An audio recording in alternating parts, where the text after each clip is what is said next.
బాదం బాలకృష్ణ కళ్ళజోళ్లు పాతబట్టల ప్రాజెక్టు ద్వారా ప్రతి నెల 200 మంది నిరుపేదలకు కళ్ళజోళ్లు బట్టలు పంపిణీ చేయడం అభినందనీయమని Lions club LCF coordinator మెట్టా Radha పేర్కొన్నారు. కాకినాడ రామారావుపేటలో గల లయన్స్ కమ్యూనిటీ హాల్లో బాదం బాలకృష్ణ కళ్ళజోడు పాతబట్టల ప్రాజెక్టు ఆధ్వర్యంలో పేదలకు కళ్ళజోళ్లు పాత బట్టల పంపిణీ కార్యక్రమం జరిగింది. కార్యక్రమానికి ప్రాజెక్టు చైర్మన్ జిఎల్ జగన్నాథరావు అధ్యక్షత వహించగా Lions club LCF coordinator మెట్టా Radha ముఖ్య అతిథిగా పాల్గొని పేదలకు కళ్ళజోళ్లు బట్టలు పంపిణీ చేశారు. ఈ సందర్భంగా మెట్టా రాధా మాట్లాడుతూ తన భర్త ప్రతి నెల ఈ ప్రాజెక్టుకు 5,000 రూపాయలు అందిస్తున్నారన్నారు. ఈ కార్యక్రమంలో Lions Club Kakinada past president Ramasubrahmanyam, secretary Pulavarthi Kumar, Lions Club office assistant Srinivas, Zarina, కళ్ళజోళ్ల లబ్ధిదారులు పాల్గొన్నారు.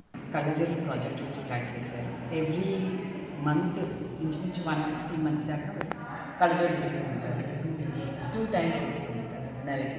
సో ఈసారి తనకు వెళ్ళడం జరిగింది. ఇది మా వారు డాక్టర్ మెట్టా వెంకటేష్ గారు 4 సంవత్సరాల నుంచి ప్రతి నెల 5,000 ఈ ప్రోగ్రామ్కి ఇస్తున్నారు. దాని గురించి నన్ను ఇన్వైట్ చేయడం జరిగింది.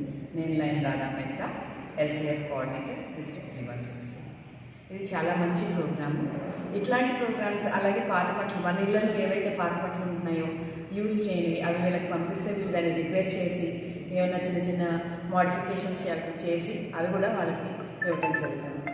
I take it as a privilege. మీ అందరికీ కూడా నేను ఒక కాల్ ఇస్తాను. మీ ఇంట్లో ఏమైనా పాత కళ్ళజోళ్ళు ఉన్నా, వాడని బట్టలు ఏమైనా ఉన్నా సరే అలా పెట్టుకోకుండా లయన్స్ క్లబ్ కాకినాడకి పంపిస్తే వాళ్ళు దాన్ని సద్వినియోగపరుస్తుంటారు.